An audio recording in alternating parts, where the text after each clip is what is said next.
এই কাহিনীটোৰ লগত সমাজৰ কোনো বাস্তৱিকতাৰ সম্পৰ্ক নাই। আমি কোনো ধৰণৰ ভূত প্ৰেতৰ দৰে অন্ধবিশ্বাস বঢ়াব বিচৰা নাই। আপোনালোকৰ মনোৰঞ্জনৰ বাবে ভিডিঅ'টো বনাইছোঁ, গতিকে প্লিজ আমাৰ চেনেলটো ছাবস্ক্ৰাইব কৰক।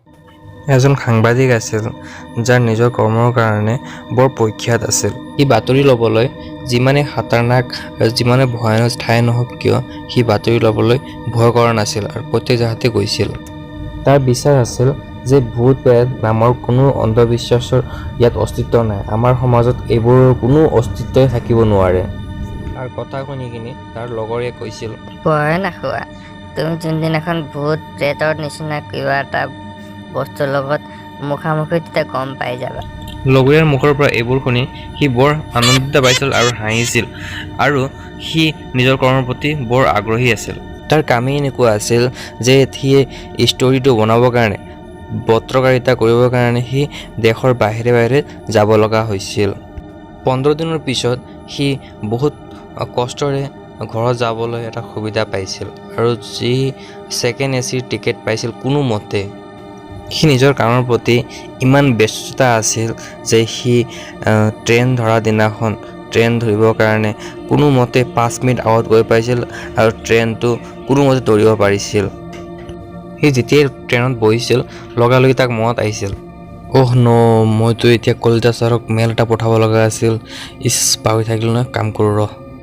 সি হৰধৰকৈ লেপটপ ওলাইছিল আৰু নিজৰ কাম কৰিবলৈ সি ব্যস্ত হৈ গৈছিল। ট্ৰেইনটো এতিয়া দ্ৰুত স্পীড হৈ লৈছিল আৰু ট্ৰেইনটো অলপ স্পীডত যাবলৈ ধৰিছিল আৰু সি কামত ব্যস্ত হৈ আছিল। কিন্তু এওঁ দৰাচলতে দক্ষিণ ভাৰতৰ পৰা উত্তৰ ভাৰতলৈ যাবলৈ আছিল।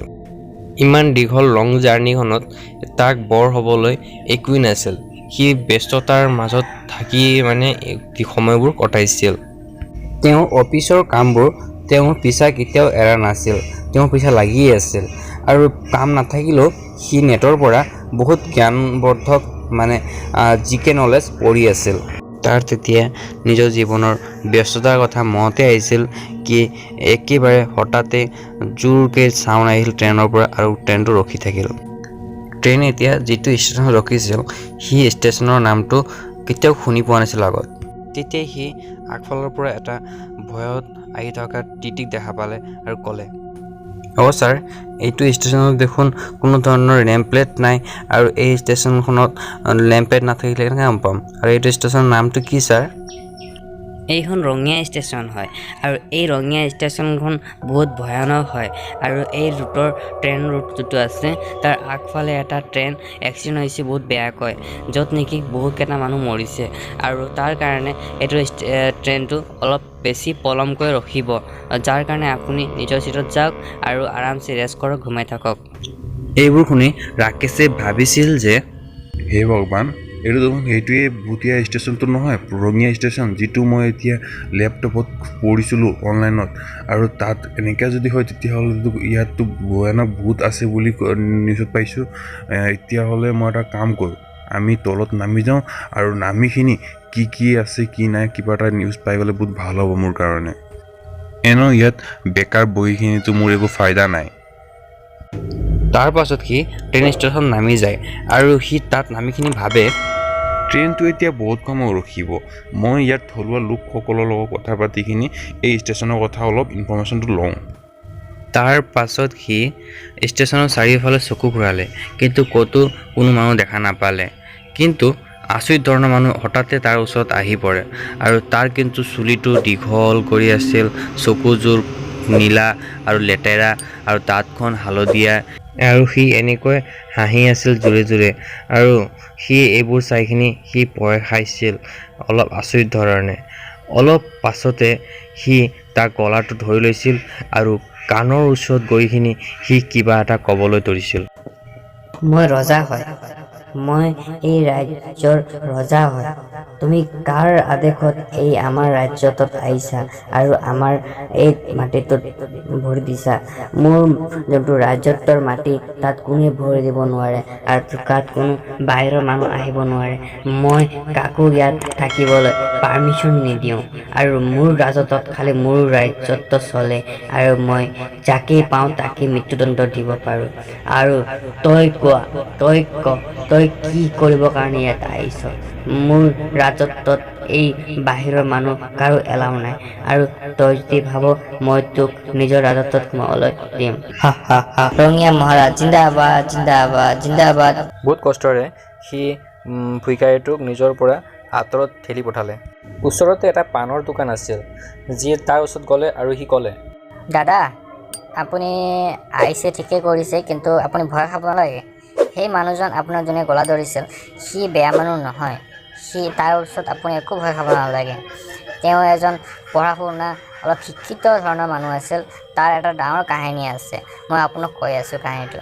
দৰাচলতে এদিনাখন মই নিজৰ দোকানটো চাফা চুফা কৰি আছিলোঁ। সেইটো সময়তে কেইজনমান ভয়তে ভয় খাইখিনি আহি আছিল মোৰ ফালে। তাৰপিছত মই তেওঁক সুধিলোঁ, দাদা আপোনাৰ কি হৈছে? আপুনি কিয় এনেকুৱা ভয় খাই আছে? তাৰে এটা বুঢ়া মানুহজনে ক'লে, বাবা, মোৰ ল'ৰা আহিব লগা আছিল। সি বহুত দিনৰ মূৰত 26 বছৰ ল'ৰা হয়। সি বহুত দিনৰ মূৰত আমাৰ ঘৰত আহি আছে। বৰ্তমান বিদেশত পঢ়িবলৈ গৈছিল। সি বোলে ইয়াত নামিছে, কিন্তু কোনো দেখা পোৱা নাই। তুমি চাইছানে বাবা? সিহঁতে কিবা কৈতো আছিল মোক, কিন্তু মোক লাগি আছিল যে সিহঁতে মোৰ পৰা কিবা লুকাই আছে, কিবা কথা লুকাই আছে। আৰু ইমান ডাঙৰ 26 বছৰৰ ল'ৰা কিয়নো হেৰাই যাব? ইমান সাধাৰণ কথা নেকি সেইটো? আৰু সি লুকাইছিল কিন্তু কিবা। সেই সময়তে যেতিয়া মানুহবিলাকে বিচাৰি আছিল, মানুহবিলাকক জোৰ জোৰকৈ চিঞৰ বাখৰ শুনা পালোঁ, আৰু তেতিয়াই গম পালোঁ যে তাৰ 26 বছৰৰ ল'ৰাটো ট্ৰেইনৰ একদম পিছৰ বগীত পাই গ'ল, আৰু সি তাত বেহচৰ অৱস্থাত আছিল।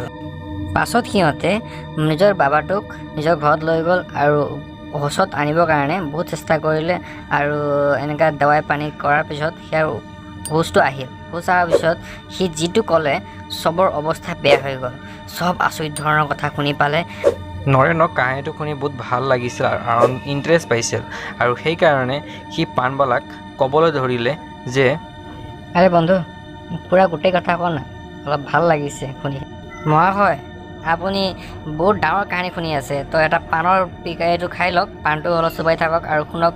ইণ্টাৰেষ্টিং কাহিনী আছে, বহুত দীঘল কাহিনী আছে। আপুনি পাণো খাই থাকিব, ভাল লাগিব শুনিখিনি।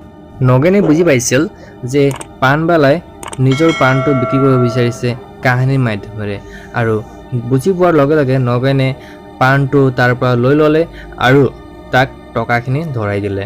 আৰু টকাখিনি পোৱাৰ পিছত পাণবালাই নিজৰ আগৰ কাহিনীটো ক'বলৈ ধৰে। ল'ৰাজনে কৈছিল যে তাৰ যিটো ট্ৰেইন চফৰ কৰি আছিল, মানে যাত্ৰা কৰি আছিল, সেই যাত্ৰা কৰা ট্ৰেইনটো এনেকুৱা নিচিনা ষ্টেচনত ৰখি গৈছিল য'ত নেকি কোনো নাছিল, আৰু বাহিৰত চালে যে কোনো দূৰ দূৰলৈ একদম কোনো মানুহ নাই, পূৰা চুনচান ঠাই আছিল। তাত আচৰিত ধৰণৰ এটা ভিকাৰী আহি গৈছিল, আৰু তাৰ কাণত এইখিনি ক'বলৈ ধৰিলে যে মই ৰজা হয়, মই এই ৰাজ্যৰ ৰজা হয়। তুমি কাৰ আদেশত এই আমাৰ ৰাজ্যটোত আহিছা আৰু আমাৰ এই মাটিটোত ভৰি দিছা?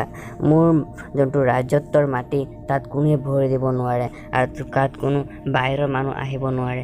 মই কাকো ইয়াত থাকিবলৈ পাৰ্মিশ্যন নিদিওঁ, আৰু মোৰ ৰাজত্বত খালি মোৰ ৰাজত্ব চলে, আৰু মই যাকেই পাওঁ তাকেই মৃত্যুদণ্ড দিব পাৰোঁ। তই কি কৰিবৰ কাৰণে ইয়াত আহিছ? মোৰ ৰাজত্বত এই বাহিৰৰ মানুহ কাৰো এলাও নাই।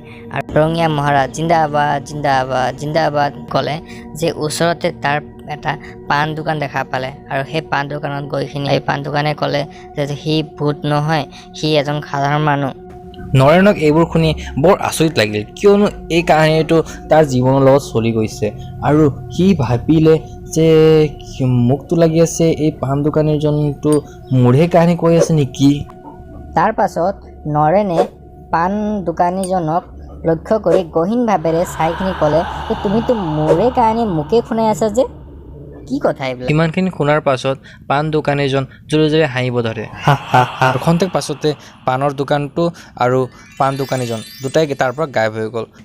এইবোৰ চাই নয়নৰ অৱস্থা একেবাৰে ভয়াৱহ হৈ গৈছিল, আৰু সি আচৰিত ধৰণে চালে পাণ দোকানীজন এই পাগল ভূতৰ লগত থিয় হৈ থাকে, আৰু পাগল ভূতটোৱে বতাহত ওলমি যায় আৰু ক'বলৈ ধৰে, মই ৰজা হয়, মই এই ৰাজ্যৰ ৰজা হয়। তুমি কাৰ আদেশত এই আমাৰ ৰাজ্যত আহিছা আৰু আমাৰ এই মাটিটোত ভৰি দিছা? মোৰ যোনটো ৰাজ্যত্বৰ মাটি তাত কোনে ভৰি দিব নোৱাৰে আৰু তাত কোনো বাহিৰৰ মানুহ আহিব নোৱাৰে।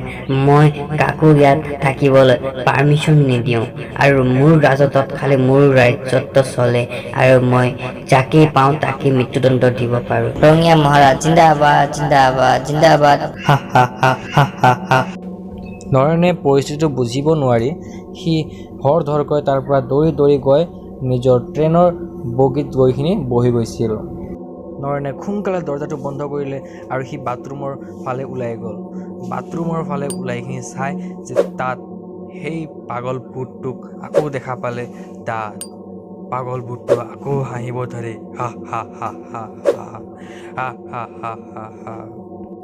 তই ইয়াত ৰঙীয়া ষ্টেচনত আহিতো গৈছ, কিন্তু ইয়াৰ পৰা যাব নোৱাৰ। মোৰ চাইছনে হাত তই, হাতটো চাইছ তই?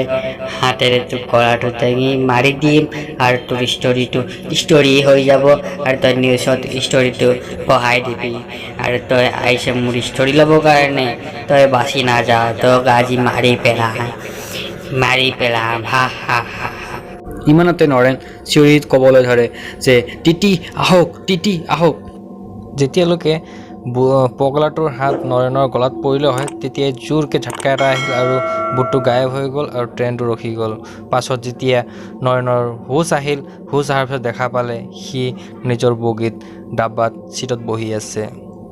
তাৰ পাছত সি চাগে এটা ভয়ানক সপোন চাই আছে, য'ত নেকি টিটিয়ে কৈছিল যে তুমি যোৱা নিজৰ চিটত গৈখিনি ঘুমাই থাকা।